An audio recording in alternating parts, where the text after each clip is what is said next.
everyone for alumni webinars. This is the first one in a row.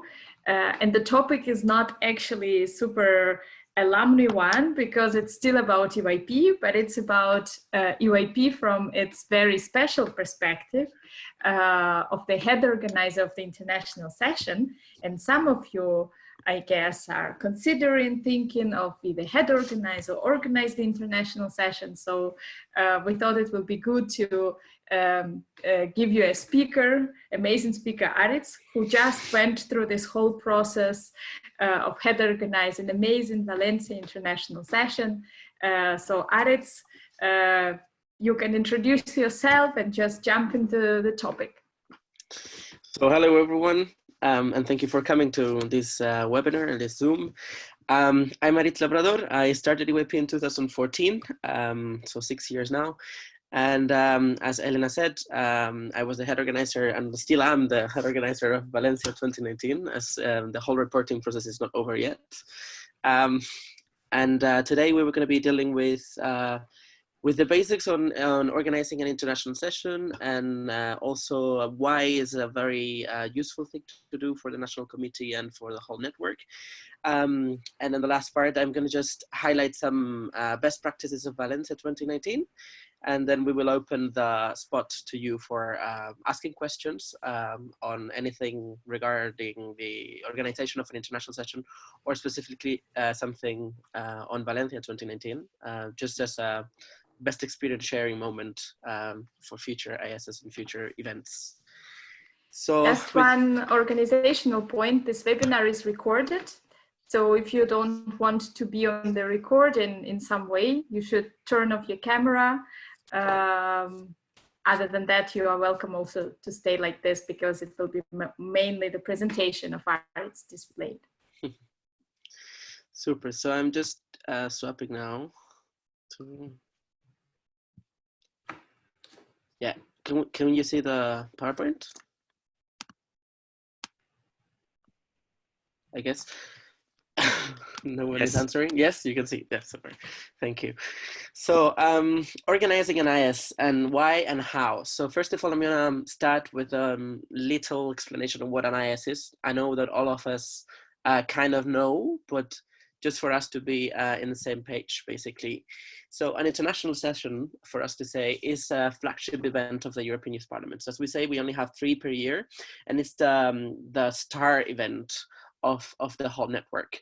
So it represents the whole network's interests, and also the projection on towards where the whole network is going, basically.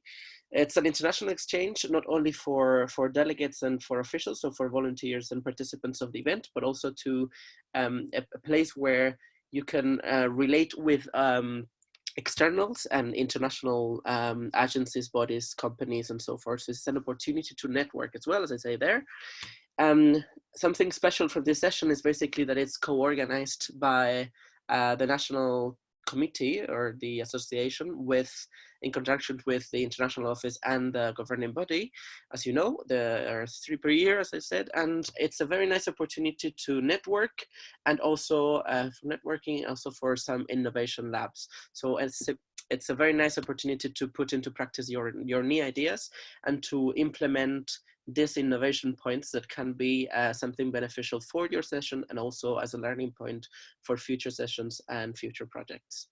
In regards to the dimension of the session, as you know, is one of the longest ones in the EYP session formats, and even though there are more participants, so it's 9 days long, it has 290 participants, it has 15 committees, 2 days of team building, 3 days of committee work, 2 days of General Assembly, free day, and more than 10 cultural and evening activities.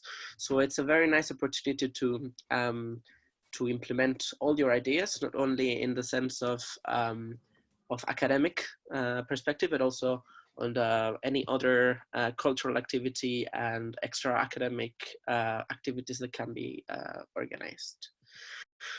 So as you know, the upcoming international sessions, we are now going for the 92nd. Well, actually, we're going for the 93rd, as it's swapped in a way because of coronavirus crisis.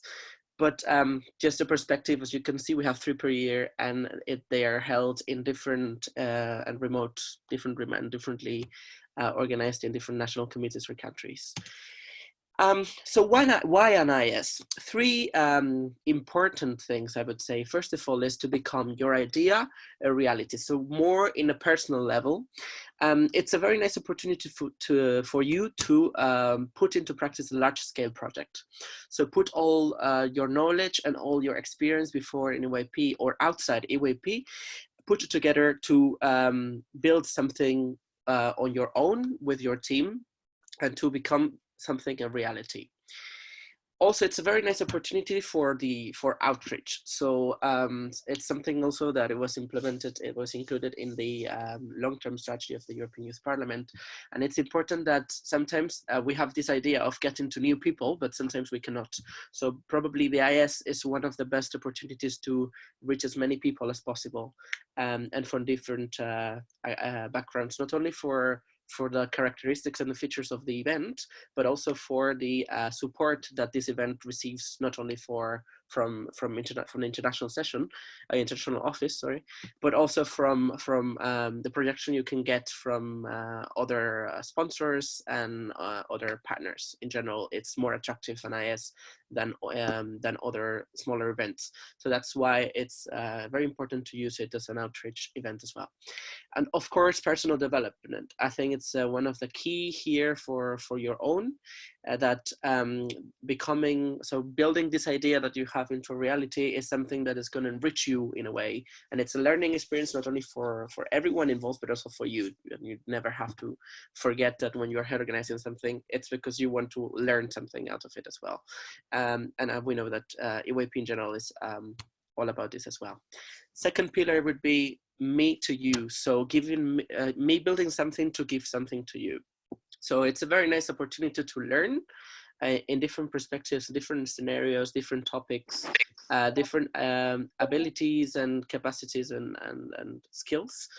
And also training your human resources in your national committee. So a very nice opportunity to share your experience with the future generations, with the future members of the European Youth Parliament, and not only the volunteers who are coming and learning directly from you, but also with the impact you can give, you can share and expect on participants and on the city, citizens, other institutions, and so forth. And then me plus others, us. So also it helps us develop as a collective, basically.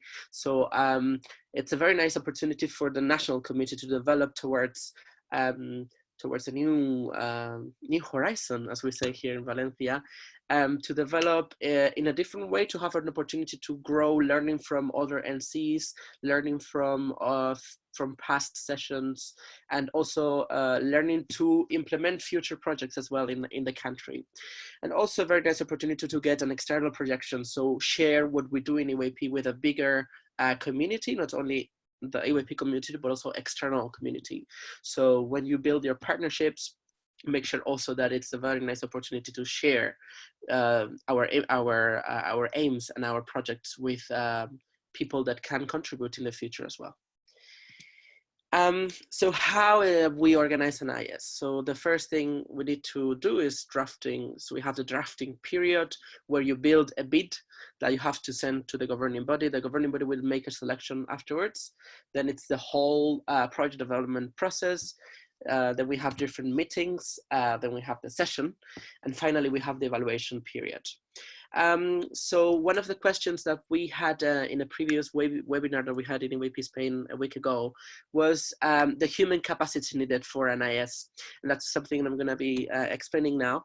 So basically, it's important to know that it's like we need people for this to this to make happen. No, so we need volunteers that are committed to a very long-term project.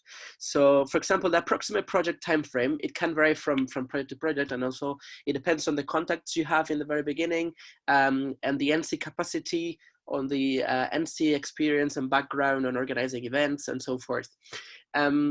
But normally we say that it's 1.5 years or 2 years long. In the case of Valencia, it was almost 3 years. It was 35 months. now like I counted all the months, and I'm going to explain you afterwards why it was so long, but you need to take into account that the 3 steps are very essential. So the drafting, the whole project development, and the evaluation and reporting that comes after events. And the daily or weekly workload, more or less, it's kind of 2 or 3 hours per day, let's say average. So yeah, as you see, it's very important, or a very important factor when organizing an IS is the human capacity that we can look for in our association, in our national committee, or in other organizations such as externals, for example, coming to support the project, or also international organizers. That is something very very useful in the IS community, where we can make an exchange from session to session, and reaching the experience for everyone as well. So step by step, the draft period, let's say. So let's focus on the first one. Basically, the process goes as follows. First of all, we have the idea, which is a basic idea. We have to define our aims, have the whole imagination here, and think, actually have an image in your head of how you want to see the session happening. Find a location, even though it's not necessary when you are sending a bid to the governing body, and select a core team to start working. Some people go for selecting a core team once the draft bid has been sent already, and once you are selected. In our case in Valencia, we chose the core team just before, and the whole drafting period was 6 months long. So for that, what we created, sorry for the misspelling there, it's the Olympic Games strategy that we call it. So it's basically building a city candidacy for the project. So during 6 months, from February 2017 until October 2017, we had already a common vision and a common strategy on getting agreements and sponsors and collaborators already before the bid. So second step would be the vision. So how to reach these goals that we stated before, and start thinking about the theme. Again, the theme is not compulsory, as we will see afterwards in the bid, but having a theme clear in your mind already will help a lot once you start drafting the bid. Then the mark. So when we start with a project, we need a visual identity and a marketing strategy. Normally, this is something that is implemented once the bid has been selected as a session. But again, following the strategy of the Olympic Games, we decided to do this just before presenting the bid. And also we started having our first patrons and personalities who would like to support the project, and then the first agreements with, especially with institutions, to have institutional support and support letters from local institutions or national institutions. So as you can see, all these things are normally implemented once you are selected, but we decided to start before, so that we presented a very consistent and in-depth developed bid, which you can also look for in Google if you want, Valencia 2019 bid. And it's basically a document which is 180 pages, and it's very long because it was the only way for us to show all the work that was done just before getting into the bid. So everything is, this is not compulsory, but it's a very nice strategy if your country is especially, let's say it's not really good, but not that we certainly have some weaknesses in terms of long-term fundraising or long-term sponsorships and so forth. Sometimes 1.5 years is just not enough to get the whole money for the budget and so forth. So this way you can already start working before, and the product is going to be a stronger bid to be presented for the governing body. So this is the main criteria and the main things that needs to be included in a bid. Of course, I'm not going to be explaining all of them, but as you can see, in general, there's 3 things that are very important. The first one is the financial planning. So make sure that your budget is realistic. You have the realistic minimum budget, and the maximum ideal budget, and that both of them are really well calculated and really precise and well estimated in a way. This will make a lot. And also having already existing partnerships and supports will also strengthen your bid. Then the National Organizing Committee, so to show that indeed your national committee is capable of organizing in such an event, and that basically the experience you have in the past were positive experiences for the national committee. The context, of course, we said the session theme, even though it's not compulsory, but as many things more you have, then the stronger is going to be your bid. And then the overall impression, which is basically that everything is filled in, and that in general you're showing a very nice impression of your session. Then, of course, the official selection by the governing body happens, and once you're selected, you start working with the project long term. So very important key aspects here would be drafting a long-term timeline, organizing, so selecting your organizing team, having a proper team coordination, thinking and reflecting about the team structure, how do you want to work with your team, if you're going to have team leaders, if you're not going to have team leaders, if you're going to have different departments or more like smaller reduced groups, if you're going to have HOs for different events with little organizing teams for each event, or if you're going to have a more hierarchical structure in your organizing team. Also, financial achievements. Remember that it's very important to get money as much as you go in the process of organizing a session, and remember as well that there is some quotas that have to be met for the green light, for example, 6 months before the session starts, ideally with the 80% of the budget, of the minimum budget covered, and so forth. Then it comes to official selection, of course, venues, events, and logistics, that everything is planned accordingly, that the events are drafted, that you can also include new events according to your vision, and so forth. And then building a strong network of partners, and also thinking as partners as or partnerships as a bridge to connect with externals, and not that much of getting money and getting profit of them, but more building a bridge to cooperate in the future, not only for the session, but also long term. So they get something from us, we get something from them. And it's not only us getting profit out of this. And of course, communicating, it's very important. I think the 21st century is indeed focused on how we visualize and how we show it externally, what we do and what we achieve, basically. So communication tools are very important as well. And then meetings and sessions, for you to know, the International Office also facilitates in a way different meetings and different platforms for us to learn during the session process, and also for everyone to learn. So the first one is the preparatory meetings that are organized normally in the host country with someone from the international office coming. So normally it's Anya, who is the project manager of the international office working for international sessions. They would come basically and help you set up the first steps for the session, basically, and help you draft the first timeline and so forth.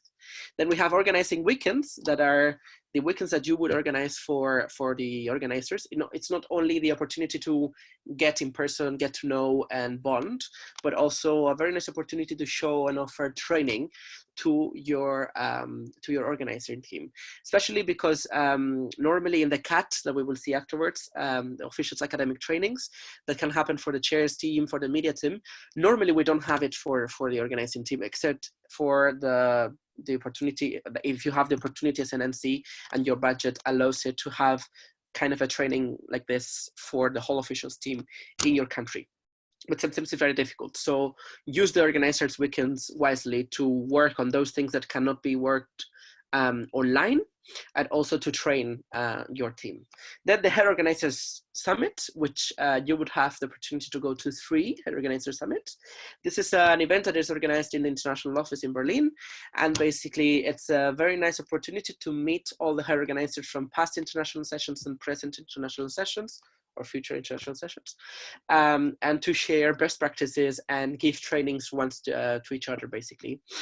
So a very nice chance to put together all the knowledge and transmit and learn from each other. And then, of course, the official academic training, as I said before, and then the session itself, which would come afterwards. Finally, but not for that least important, is the evaluation report. There are several reports that can be done. Of course, it's the reporting of the accounting, basically, but also for evaluating the session itself. So we can have an internal report that has to be done by the organizing team or the national committee, which is something not compulsory, but very recommendable for the future, to share all the best practices and to share all the good things that happened and all the learning points for the future HOs and for future projects and events. Then an external report has to be done. The governing body makes one, but also you can take and rely on external agencies to have a more outside the EYP bubble report as well, and evaluate in a way how the session went. We didn't have this in Valencia, but after the session was over and that we started with reporting, we were considering that it would have been a very nice thing to have. So don't doubt, and if you can actually have somebody from an external agency or a consultancy who wants to help you with a report, use them. And then, of course, users event evaluations, so evaluating the event itself. And don't just send it. I know the international office normally then makes an analysis of that, but be informed about that. Try to be in the loop of communication with international office and try to get as much information from delegates, officials, and teachers, because they are the ones who enjoy the session to the fullest, and that they can give you a best practices and learning points as well. So now we're going to an event case, which is the 90th International Session of the European Youth Parliament, which is the session that I had organized in Valencia back in summer 2019. And a bit matching this to the past points that I said, why we should keep head organizing these sessions, and why it's a very nice opportunity for you to start and take up this opportunity and head organize an IS. So Valencia was a very nice opportunity for implementing a clear image and vision.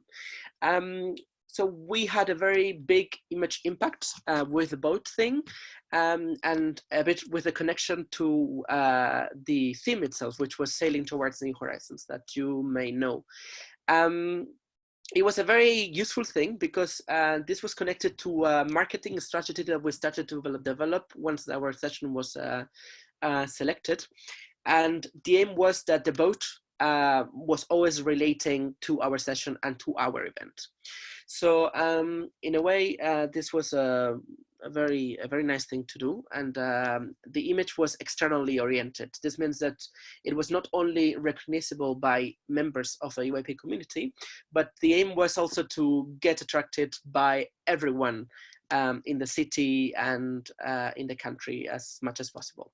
For example, in the city, we had a couple of mappies and things like advertising mappies for the bus stops. Also in the buses, there was these screens showing the event's news. Also, there was a kind of a big a logo and theme thing hung in the city hall. So the session logo, in a way, was relating and connecting the city to our session as well. And then any external who would come, any speaker or anything, would directly relate the logo everywhere with the session itself. Then Valencia 2019 as an innovation lab, as we say, so the pillar of innovation. So we implemented a new OC concept So it was the Valencia 2019 town hall. Instead of having speakers coming one after the other, we have a couple of speakers from local authorities and local institutions. And then it was more like a Q&A question and answer session open to all delegates, so a more participative concept as well. Then a media team event, which was implemented by the media team and the organizing team. And it was an idea by the editor who wanted to have this open concept where all the media team members could share their projects as well. And then, of course, the innovation as a pillar. So having innovation always in mind and trying to make something new for future sessions. Valencia 2019 as a learning pillar as well. So trying to have experts for all the topics, having guests and speakers who would give a more formal input for the topics, and also external training. For example, in the picture, we can see a speaker from Dale Carnegie. So this is a partnership that we had with this association, which is also open to future contributions with other ISs as well. They are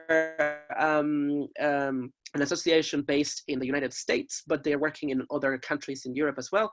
And basically they're trainers who offer trainings. In our case, we had a partnership and they gave us for free. They came for trainers and they gave a training on how to speak in front of people and so forth. And this was the day before General Assembly. So there was a very nice bridge and connection between committee work and General Assembly. Actually, we also shared the topics with them, and they actually focused on so the topics were the main thing that they would talk about while they were developing the trainings. Then more learning pillar, again, with experts coming from all over Europe, thanks to the cooperation of the International Office, such as one of the founders of the euro currency, or one of the most important peoples in the Sparkasse Deutsche Bank, basically. So coming to Spain all over from Europe to share their best practices and their experience with the delegates and the participants. Then culture as a pillar as well. We try to have the culture as something very important and essential to share with all the users, all the participants. So for that, we organized for a paella masterclass, for example, with all the officials. Spanish and Valencian food was delivered 75% of the meals. So trying to also share the culinary delights of the country. We also organized a Mediterranean night and so forth. So trying to relate our EYP activities to something cultural of Valencia. Also the town hall reception we had in the town hall included some drinks afterwards with orange juice and horchata, where like these are the typical drinks from Valencia. So as you can see, always trying to relate culture and the event itself. Then outreach opportunity as well. So trying to broaden the horizons always. For that, we also had the Broadening Horizons Fair, which was a fair that related participants and externals from Valencia, local startups and enterprises and companies who were launching their own projects, and they could receive feedback from us, from the participants, from the EYP participants, and also they could engage for future cooperation on different projects. And I know that there are two projects that were in a way related and have been working after the event was over. And of course, the agreement with the UNHCR, thanks to the International Office as well, this made us a very nice opportunity for Valencia 2019 to open the doors of the EYP session, to 3 refugees coming from UNHCR who are living in Spain. And for them, it was for sure, this was a very nice opportunity to learn from a different perspective. And I really encourage the International Office and future international sessions to make this kind of projects. This was only a very beginning thing for a future thing that can be done in ISS and in general in EYP events. And finally, Valencia 2019 as a networking spot as well. Don't forget that, as I said before, Valencia or any international session, it's an international session when we show it to our delegates and our officials, but it's also a very nice opportunity for building bridges for the NC with other sponsors and partners, not only for the session, but also for the future and future events that we can organize in the future, or just long-term partners that want to develop and that want to support our activities, not only events but also our daily activity. Long-term collaborators, as we said, and large network of partners. Also, one of the objectives of Valencia was building this solid network of partners, not only for us to cooperate with them, but also to offer a networking spot during the event where all the partners can also work and interrelate between and or among them. Okay, so this was more or less the presentation on why organizing an IS, and why it is very beneficial for you as an individual, for your team, for your future team, and for your national committee as an opportunity to expand and to build and to grow and develop as an association. And now I'm open to I'm ready now to open the question and answers round. About different topics. Can be any doubt about organizing an IS, also about anything related to the experience of Valencia 2019, or any best practices, or any doubts that you want to have on this, or any random question you would like to ask about an IS or Valencia 2019.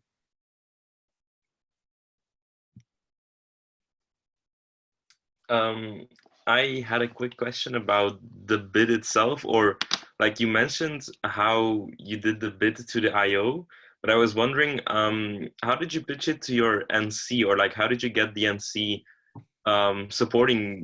initially supporting your idea? Yeah. First of all, I think that any NC has to at least have the opportunity to listen to its members. And so what we are very lucky in EYP Spain in general that we have a very close democracy. So in a way, we vote every time the organization needs to take a decision. So up to the point that we, when we drafted the very first draft of the bid, we shared it with the whole NC, and we basically said, let's vote, and if let's see if the national committee agrees on having this event. And the board also agreed on having it after 5 years since Barcelona 2014. We wanted to host this event. The national committee voted anonymously, and the board as well.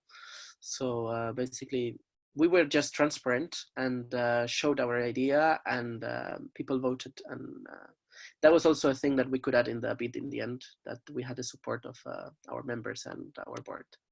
If I may step in, I don't know if you can hear me, but I didn't know Maria Granada was here, but yeah, Maria is the other head organizer of Valencia 2019, and yeah, I just wanted to welcome her for the question and answers part as well.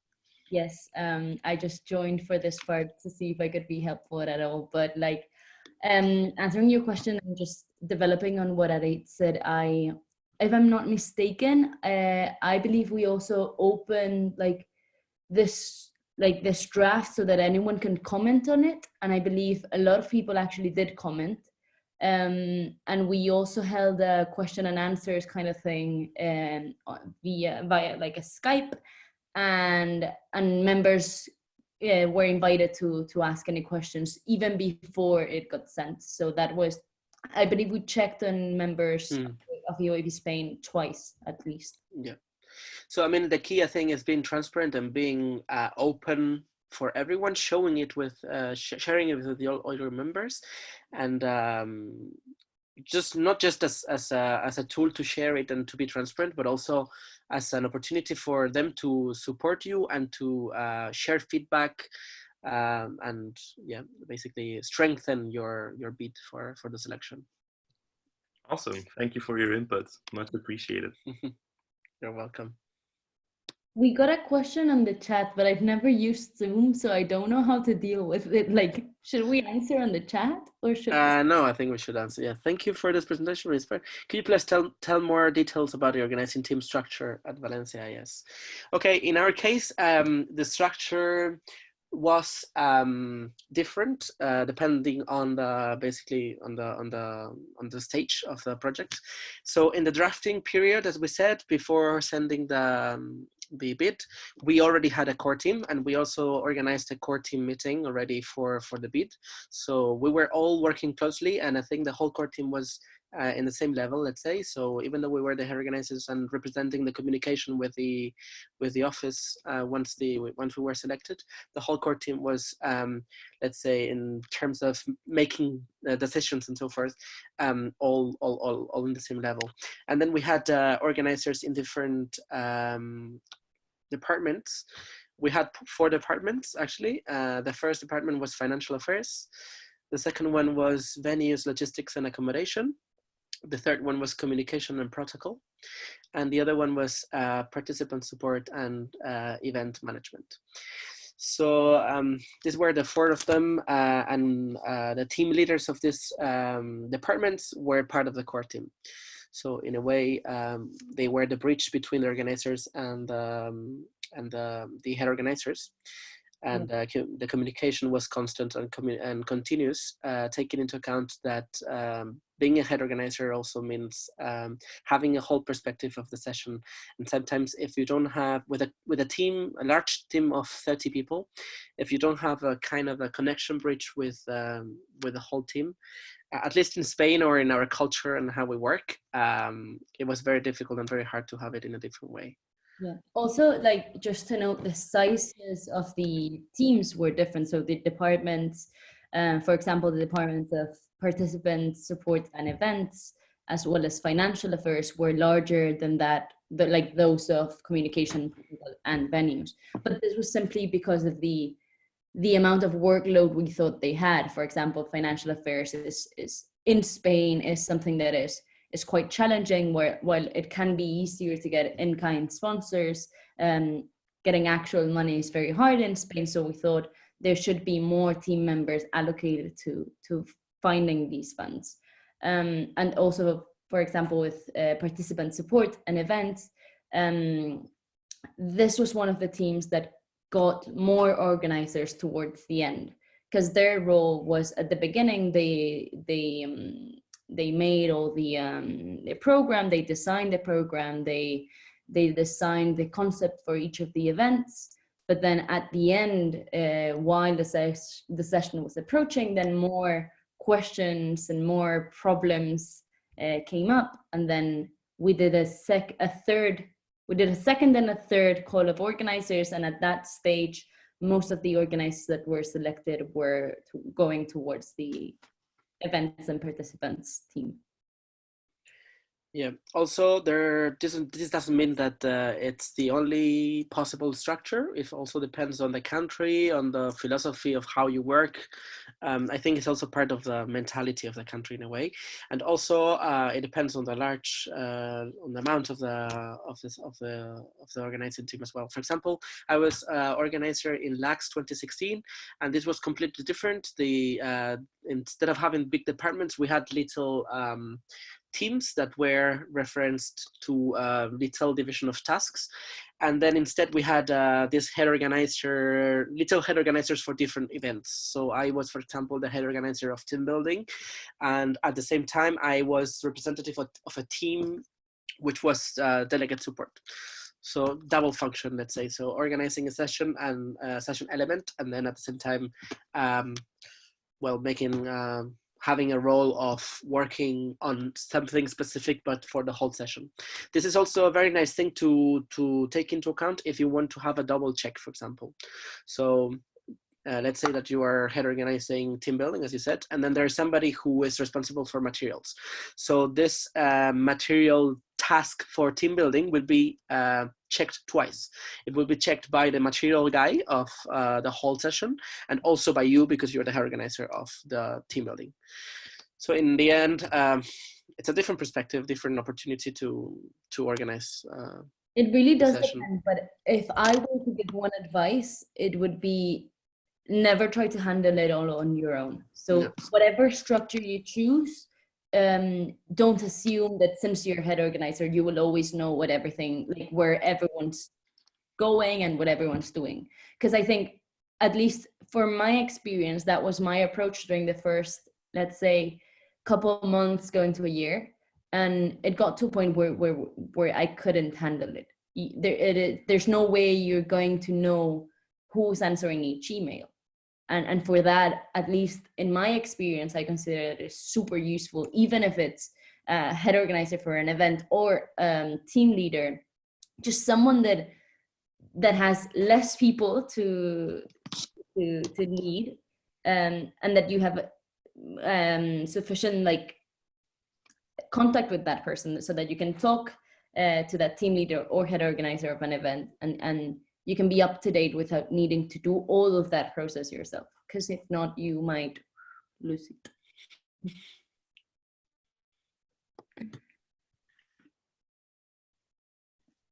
More questions?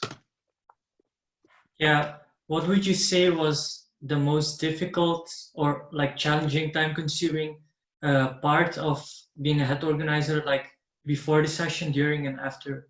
So what tasks were difficult and even easier, perhaps? For me, before was trying to manage all the time frames. So it seems very easy, and it's something like, of course, money, accounting, venues, answering emails. But if I were to say something that is not super obvious, it would be trying to set up the program in a way that makes sense and complies with all the policy and recommendation of EYP. In the sense that you have to make sure, at least try to make sure, that certain activities are giving certain allocated hours, and delegates sleep certain allocated hours. And I, like, for me, it was super challenging trying to fit your plans with what you were meant to do or to have at your session. That took a long time. That and master planning was pretty crazy. But I guess that's obvious, right? Yeah, for me, before the session, I would say, yes, master planning was one of the nightmares, especially during the last days when things had to be changed or things like this. I guess one of the most difficult things was trying to keep the motivation of everyone. It's a very long time project, and it's a very big dedication, but also this positivity and this motivation also to your team. So you're responsible for not only the logistical part of the project, but as an organizer, you are also responsible of your team. And this is very important. And it's a very hard task to develop during the whole process of organizing a session. So, I mean, as Maria said before, finding venues, and this kind of things, yeah, it's hard, but it's something logistical, and you know that you trust the whole team and your departments for this to happen and to be found and to make contracts and so forth. But the responsibility that is only yours is basically taking care of your team and keeping this motivation up as much as possible. During the session, I would say that probably we were requested to be in so many places at the same time, and it was very difficult to manage to be here with Andrea and some guests, and then go in there for your organizing meeting, and then you have the delegates who are complaining about something, and because we also wanted to be a bit involved in a way and close to participants. So it was a bit difficult to deal with the equilibrium of being available and at the same time being everywhere. Yeah. For me, during the session, and it's certainly missing out. And at times you will, if you decide to head organize any big event, really, you will at some point, I believe, have this feeling that you're missing out. And I had that a couple times. organ meetings, they were talking about something and I didn't know what they were talking about. They were joking about that some internal thing, and I couldn't understand, and it was because I wasn't there. And it was something that is a shame, in the sense that, yeah, you miss out and you miss on a lot of things, but you learn so many others. So that shouldn't be something that puts you off in head organizing an IS, but it is something to take into account. I thought I was going to be way more involved, and I thought like I thought that I would have some time to do nothing, in the sense that like chill in the orga room, and that never happened. So this is something that you have to take into account when you organize a big event. Perhaps you can't do what you thought you would do, but at least try to make the most out of it. And after the session, I think, Aritz, this is yours. Well, after the session, probably accounting is the worst part. Even though you try to have all the, all the tickets and all the receipts and all the invoices in order during the session and before the session even, and so forth.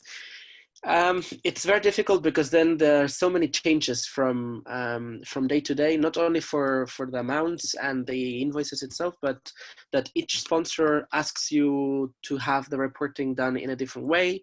There are several sponsors or are offering you support, like who are requesting you to give the tickets, others who are not, who are wants these details, and some people who don't really need those details, and so forth. It's very difficult to change from everything from one to the other. It depends on how many funds you received and how many companies you partnered with, but it's difficult. And sometimes the requirements are different, and the same text has to be rewritten 3 or 4 times to adapt to the different requirements by different sponsors and so forth. So I think that was one of the worst nightmares, basically. Yeah. Also trying to continue, because you continue to do stuff, and your team, this is not always the case, and it was not the case for our team. But you have to keep on doing stuff, and it's usually the case that you go to a session and that's it. But when you're an organizer, and especially in such a large session, that's not it.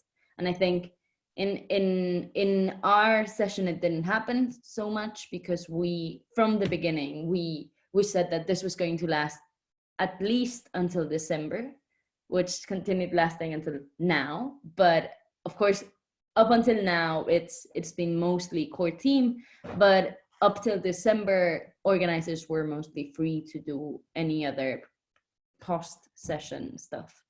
But this is something super important. If you want to take on such a large project, make sure that when you select someone to be part of the orga team, make sure you, like we joked about this, but we created some sort of contract, and this contract was like a marriage contract kind of thing. So it was all written down, like, do you agree to marry or whatever. And the date was going up till December. And this is certainly something that you should consider writing in paper, just so that people are aware that this is not a thing that finishes after the session, but continues quite a few months after having it finished. So yeah, nice tip, right? Any more questions? Hi, yes, I have a question. The first one is, what was your relationship with the international office? Meaning, did they have more of, I actually have 2 questions, but this is the first one. Did it have more of an advisory role? And what was the part when you needed them the most? So which aspects of preparing the sessions you really needed their support at the fullest? And then the second question is, what methods did you use when it came to collecting all the receipts and reporting? Because I know it's a really hard job and a really important aspect. So is there any tips and methods of how did you how did you make sure to have everything sorted out, and maybe like a specific tactic or strategy you used for collecting all of the paperwork and receipts and stuff? Okay, so first question was the IO, right? And second was reporting. With the IO, we, well, actually, as you may know, the difference between the governing body and the IO in terms of the IS is basically that they support you with the whole logistics of organizing a session. And the GB is more helping you with the selection of participants and this kind of things. So the IO in this sense, they supported us a lot, especially in the very beginning when you started and you don't really know what an IS looks like from inside, you know, because you experienced it in a different way. So drafting a long-term timeline and thinking 1 year and a half ahead, you know, it's not easy sometimes. Especially because all the events that are held in general in national committees are less than 1 year long projects. So 1 year and a half before, trying to know what big aims we should aim for during the whole working period, that was not an easy task to do. And especially, I think our main support, their main support for us was in the very beginning. It's also true that they help us a lot with materials from other countries. Organizing the HO Summit, I think, is one of the most enriching experiences of the IS. And supporting you wherever you need it, basically. So just think that they are there to help you with all the logistics or anything you need, any document you need. And of course, a big part of their work is also to fund your session in a way. So they support you with Erasmus Plus, if applicable, to that, or any big scale fund. They also try to find long-term partnerships with sponsors for future international sessions as well. So not only for an IS specifically, but for different ISs. So in a way, it's also a very nice opportunity to make a try and have a try on something by the office, basically. I think it is also true, and I think it's fair to mention that we were quite unlucky with all this, because we were in touch with quite a lot of people from the international office, because, well, maternity leave and then this and that, and in the end we didn't really have the same person throughout the whole process, which could have been more beneficial. And I think just like in my opinion, my personal opinion, the moment where I needed the international office more was right before the session. I was very worried because I keep hearing, you keep hearing, yes, you're going to have this dinner with very important people, and you have to do this pre-OC thing where you just have a chat with the guest. And I kept hearing this about guests and speakers, and I didn't know who they were. And I remember at one point I just had a mental breakdown. Who are these people? When are they gonna come? And how many are they? And at that point, they were very, very useful. So if you are in this position and in the future that they're saying and this and that, so just do ask and know that this will only come 2-3 weeks before the session.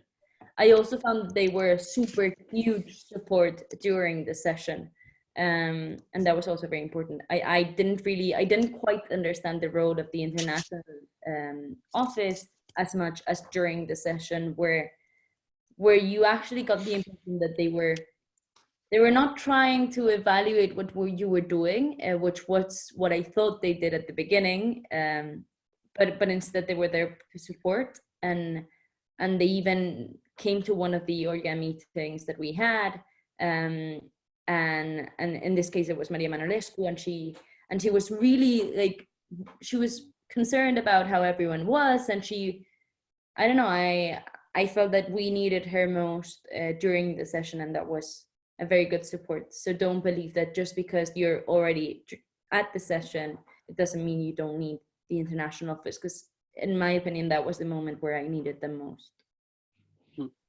Just a little clarification that Maria Manolescu indeed was there as an international office replacement from Moni, who was also replacing Anya for the maternity leave. So it's, even though she was part of the governing body as well, she was not there as a governing body representative, but as the international office representative. So that's what I mean by we were a bit unlucky, because we had Ania and then Moni and then Maria, so it was a bit confusing, but it didn't really matter in the end, so that's fine. Sorry. Sure. So on the second question about reporting, I hope the first question was already replied. Basically, what tip can I give you? First and most important tip is basically always relating your budget to the accounting, basically. So generally we have well, I think it's in the members platform actually, but there's a budget spreadsheet that you can download and you can fit it in. And there are certain categories that you can change. So try to draft something similar for the accounting. So an accounting spreadsheet where the categories match in a way. And then all the different tickets, invoices, and so forth, I would add them. So we had them with a code basically, and the code was always the first number was so the letter and the number was the category and the subcategory, and then the number of the ticket for that category. So for example, if accommodation was A1, we would have A1 / or whatever 001, which was the first ticket of the A1 category, which was accommodation, for example, and then you can always relate and know how much you spent from each budget category. That's one thing. And then the other thing, of course, how did we manage to do the accounting? I actually tried so many things just before. So we wanted to have first of all, we tried a partnership with Sage. I don't know if you know it. It's kind of, it's an international accounting software company. Very useful and very used in companies and international and so forth. Yeah. So you can try as well. We didn't get anything in the end, but it's a very nice thing to use a software which is already specialized in this. Then there's another one which is for free, and that I've used it in other projects, but I didn't use it for a big project as such. But you can also use it and see if it's useful or not. It's Wave accounting software. It's web-based and it's for free, so you can use it as well. And after experimenting this, that, and that, we just kept it simple, and we had just a spreadsheet with Excel on Drive, and we try to always relate. You know, I don't know if you know, but you can make links of numbers and so forth with different spreadsheets. So there's actually, I think, a webinar or something by Matthias Massini over there with spreadsheets, which is very useful as well. And you can see how you can relate, for example, numbers from the budget with accounting and so forth. And also you can match the scan, the tickets, ticket scan with the spreadsheet as well, and with the number and with the references and so forth. The spreadsheet is very nice because you can always export it and choose the rows and the columns that you want to export, basically, specifically to the needs that every fund or any company requires. So for example, there are some funds that only require the ticket, the amount, and the provider, and others also need the VAT number and need also the VAT amount and the percentage and so forth. So if you have everything already there with the formulas and so forth, you can always choose what data to share. So it's I more also flexible. added a comment in the chat, or whatever this is, because I don't know if this is a chat. So I added the comment scan tickets, and this is because something happens, and something happened to us, which is if you don't scan a ticket for a long time and you keep it in a notebook, like this is obvious, but it didn't seem obvious at the time. the material of the receipt, of the ticket, will start to rub off, and then it can get to a point where you can't read the amount. So best advice from experience, once you get the ticket, the receipt, scan it right away so that you don't have a problem in the future. Important as well that you scan everything and you put the file name the same as the one you said, as I said before, a code, but also to maintain the original ones in case you need you have an inspection or somebody from the government is coming for this. And sometimes they, especially if you have public funds, they may ask you for the original receipts or the invoices. So it's very important to keep all of them. I actually have all of them here. And also like Erasmus Plus signed participant list, or any authorization form, or anything legal that has been drafted and signed. Even though it's scanned, try to also use and keep your originals. Also, another thing that we did is sometimes you do like you buy something and you don't have your folder with you or something. Write down on the back of the receipt, write down who it was if it was not you, and when it was. I remember that in the very beginning of the project, we did that with one of our receipts, and in the end it's useful to know when this happened and just to keep an order and keep a track of where money has gone to. Especially for those funds that will only give you money for a certain time frame. So it might be the case that they give you money for a year, but that expense was from the year before that year, and then you wouldn't be able to put that in. So just to avoid any legal problem, it's better to keep a track on the date too. Super. Any more questions? More. No. I was wondering, how was your relations with the NC during the whole process, both in terms of professional relations regarding like work on the IS and like personal relations? Well, it's very hard. So what we tried to do at the beginning was we liked legal stuff. Both Carlota, which was a head organizer, and me, we both study law. So we really liked legal stuff.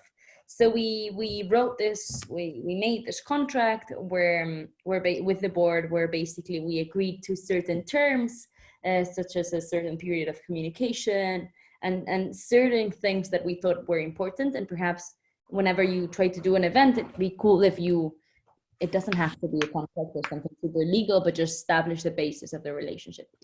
Of course, this was a very long-term project. So I believe this happens also in every national committee, but the board, well, I'm not sure. The board gets chosen for a 1 year term, and after that, another board comes in. In our case, well, that happened at least twice, right, Aritz? So since the bidding, and then yes. So it's very hard to put that second board in the same place where that first board was, and especially because that first board, we were very, very good friends with them, and actually some members of the board, well, actually most of them were also part of the organizing team. And then when it got to the second one, it was hard to get to that point. What we tried to do was we had a Slack channel, and we tried to mention things every now and then. So I think it was once every 2 weeks we had to give an update. And we also sent them the minutes for some of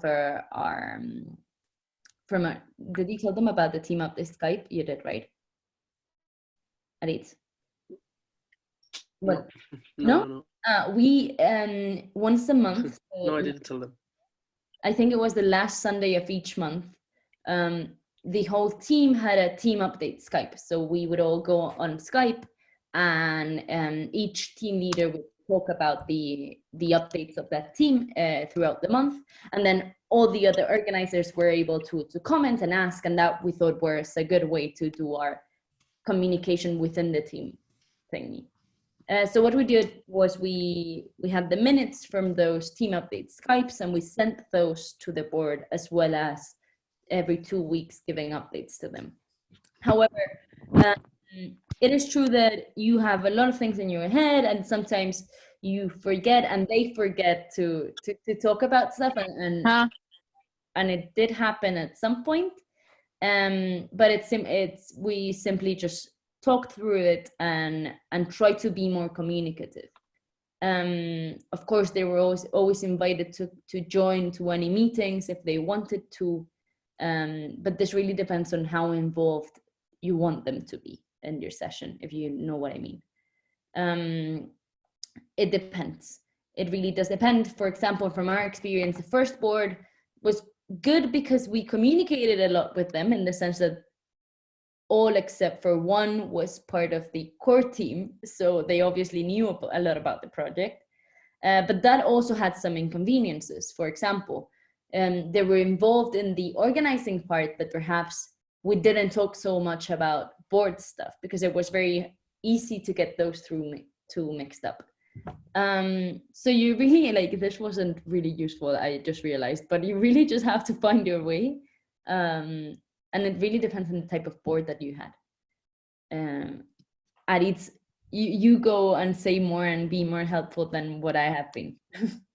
No, it's fine. I just shared here how to make a contract with the NC board. I think it was one of the most useful things we did with boards, because as it's a very long-term project, it also involves different boards, and sometimes it's very difficult to transition from one to another, and their involvement might be different, slightly different at least.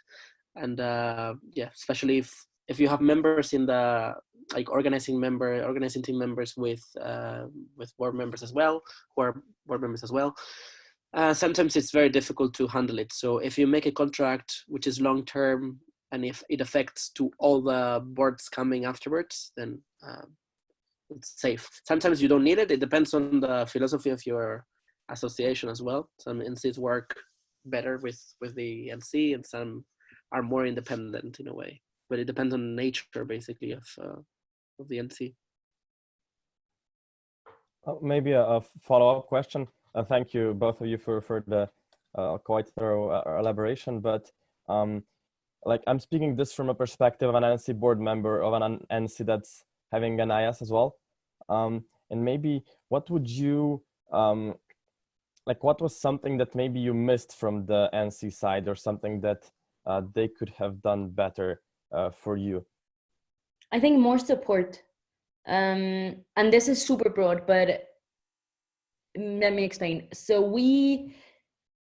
the second board, so I said that we had two boards. So the second board was quite less experienced, in the sense that they were younger than us. So we both had been in the organization for quite a longer while. And I think at some point, okay, if someone's listening to this, I love them and they're very good, but I think since we were experienced DYPers, they might have been perhaps they believed that we were okay on our own, and that was true, but I would say don't underestimate the need for a board. So even if you're super experienced, in our case, we needed the board to be more present. We needed them to ask more. Perhaps at some points they didn't ask enough because they thought, okay, Aritz and Maria are doing okay, because they always do okay, so they will do okay.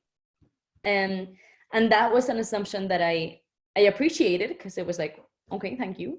But I also missed some support in that sense. I think trying to establish some times where you are going to check on the head organizers or the team itself. I wished perhaps there would be a bit more interest, and especially post session. So once the session was over, more follow-up.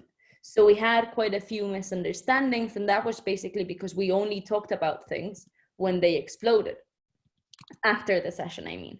So from the NC, I would say, just establish the same time frame that you would with organizers.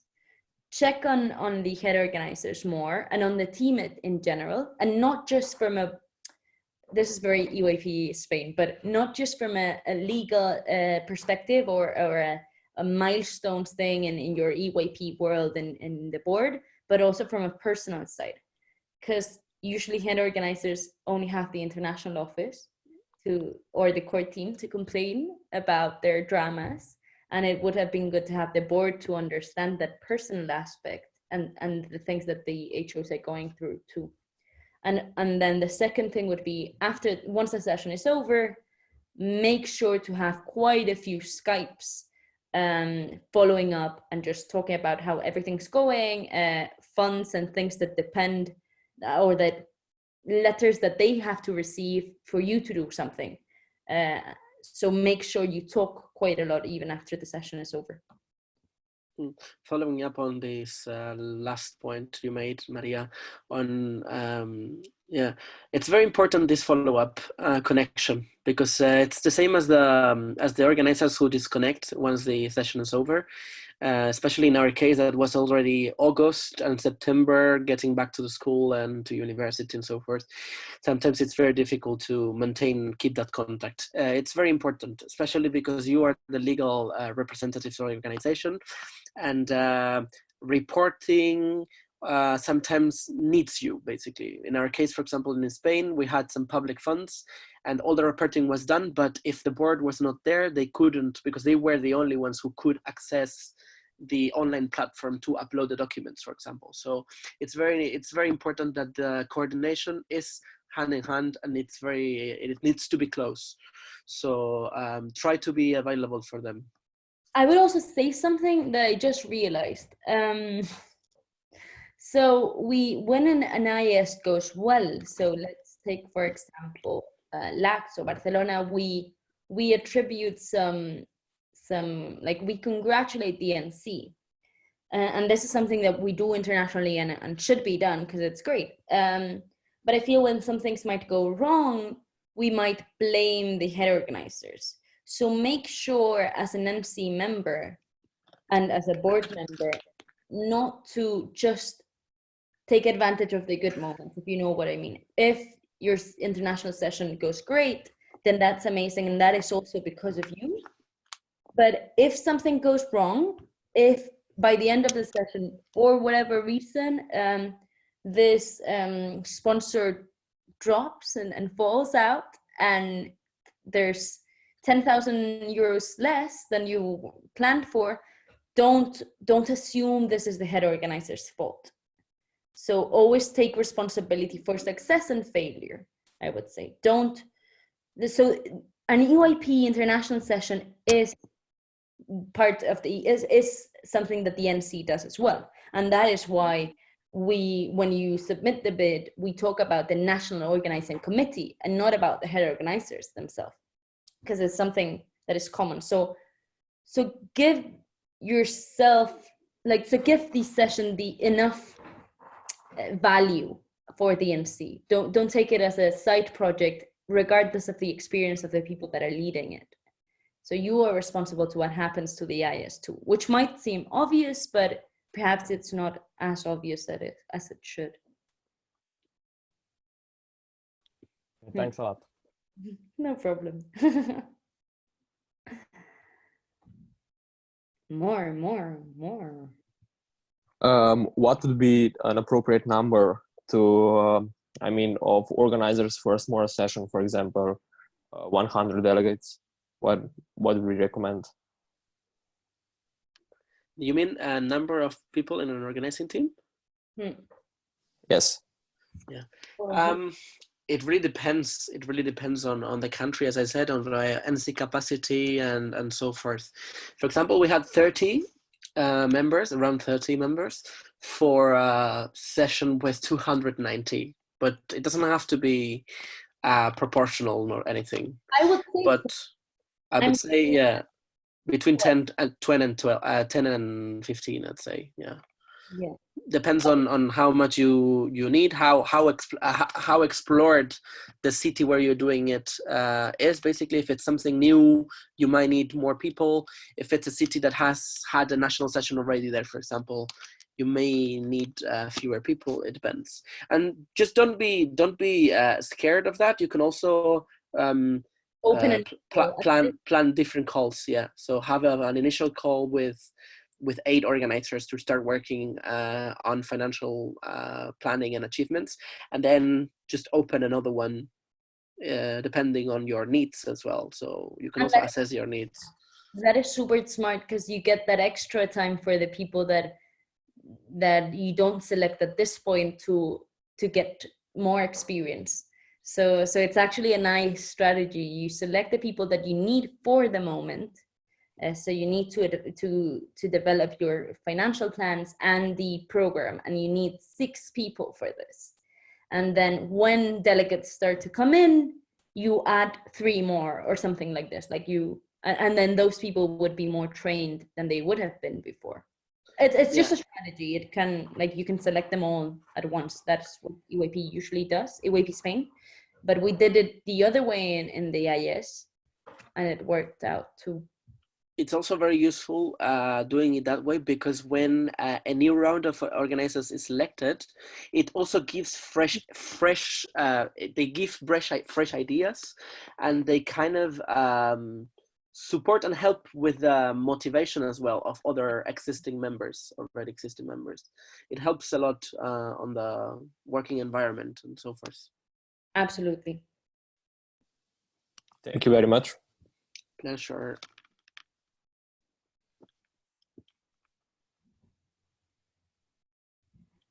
More questions? More. Don't be afraid. More. Maybe a final question from me, something a bit more light.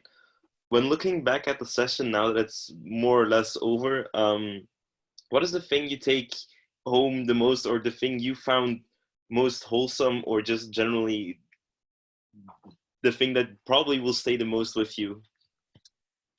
That's nice.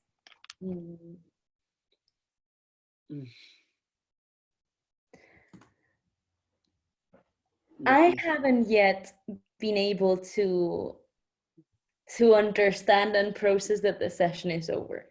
So for me, it is very hard to give an answer right now. But if I had to give an answer, I know this is crazy because the session was in July, August, and we're in March, but this happens, I guess. It's the people that I've done this with. So the other day, we were talking through the WhatsApp group, and we were sending photos and remembering moments, and I didn't realize how cool they were up until now. So of course I learned a lot of things. I learned how to deal with guests. I learned how to talk to important people. I learned how to deliver a press conference. I learned how to do what I thought was best. I learned how to lead a team. But if I had to select just one thing, it would be what I learned from my team, and from them being able to grow so much, having helped people to participate in what they say is one of the best experiences in their life. I think it's beautiful. I think that is what I take with me, more than being a head organizer of an IS and getting the EYP pin, which I love. But yeah, I think having given the experience to other people, especially people that are younger than me and that are still part of EYP Spain, to experience something like this. And hopefully in the future, they will come up to us and say, hey, I want to head organize an international session. And that would be one of the happiest moments in my life for sure, when that happens. Yeah, for me, I would also go for personal and professional kind of different things, but I completely agree with Maria on the personal part. Basically, the whole experience, the opportunity to grow, to trust myself, and to know that that I have a team who is supporting me as well on a personal level, and also the personal impact that the event and me myself can have on others as well, on my team, on volunteers, on participants, on the city and society. And then on a professional level, of course, I think the most important point for me, with no doubts whatsoever, was believing on what we do, basically. There was one sponsor who came to us, which was one of our main sponsors, and they told us, do you know your problem? By the way, it was a business and marketing school, the sponsor. So your problem is that you don't believe on what you're doing enough. Indeed, we just think sometimes that organizing sessions are such games, or we're just trying to play on something, in EYP. But we need to believe that what we do is very important, that we can actually have a very, very big and very important impact on the city, on citizens, and on all participants, and that we can share this learning experience, learning point, and growing, and so forth. It's actually real, and that the event is a very important event, and an IS is one of the biggest events, youth events of the year in the continent, and this is happening, and this is something realistic. But sometimes we are not aware of that, and we need to be aware of that, because that's the way we learn even more, basically. And that is why I love Aritz. He says those things, and then that's beautiful. And what else can we say now? But yeah, also be aware, I'm way more pessimistic than Aritz. Also be aware that this is amazing and this is great, but there's going to be times where it's tough. And it's tough. And that's the good thing about what Aritz says. If you're able to understand what we're doing, when you get that dark night of the project and you think about all of this, it actually cheers you up and allows you to keep on moving and not just decide to drop the session or anything like that. So yeah, it is real, it is cool. We are very young and we're doing very incredible things. And it's cool. Awesome, thank you for that. Love the addition of the professional level as well. Can already feel the EYP vibe, so thank you.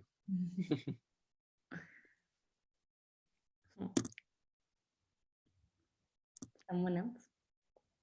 This is very cute. I love this. I really like this.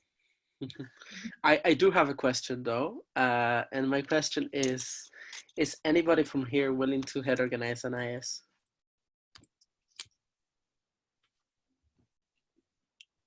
It doesn't have to be now, like in a year, because they might.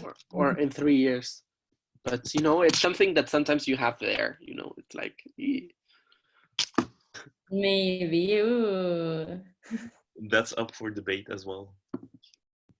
I think we said the same thing to EYP Spain the other day. We gave a module on international sessions, and we talked about Valencia. And I think this also applies to anyone that is here. In the end, if people start doing what we are asking them to do, we're going to end up crazy.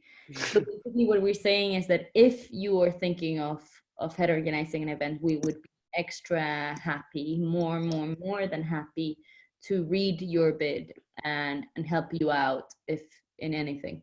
So basically, we would be happy to give you any type of advice, go through what you are willing to send out and perhaps help you improve if there's anything to improve, or just comment what we think. So feel free, don't think that we're saying this because we just are, but we really are willing to help out. And we would be happy to improve bits and to make you think about the project more and to make you enjoy the project as much as we did. So we are here to help, for sure. So I can read the I don't know, the chat. I guess it's not recorded in the video. So there's Alexandra saying maybe, Gamal Saber saying way too inexperienced for that yet, but it would be certainly be good. Lepliapeka saying I'm dreaming of it, but there's a problem that I'm from authoritarian country, Belarus. For some years it is just impossible to organize IS here. I hope that can be changed in a way in the future, and that an IS can happen there. But just don't hesitate to. Exactly. Someone that is not from those countries. I'm sorry, and just co-head organize not in your country. It isn't ideal, but I head organized from the US, so I think we can all head organize. There's Alonso said, I mean, I wish. And then Alexander said also that she was a delegate at Valencia and that inspired a lot for HOing. So I'm glad Valencia inspired you. And as Maria said, we're available at all times if you need anything as well from us, any material as well, or anything, any support. You have our names and Facebook or something. I'm not great with Facebook, so I'm just gonna leave my email here because I'm much better with email.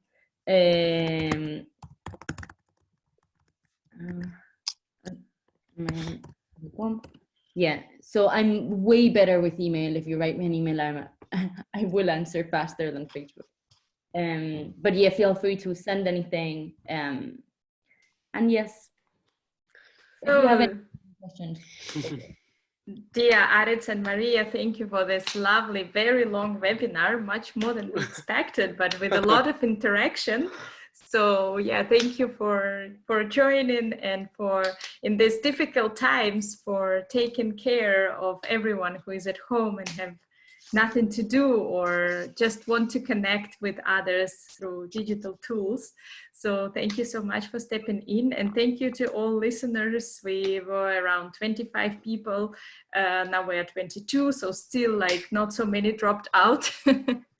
This is great, and oh wow, this is a very nice picture of Valencia. Yeah, so wish you all good luck with immediately now starting writing your bids for the next international session. We'll definitely be happy to receive all of them, and of course organize HO also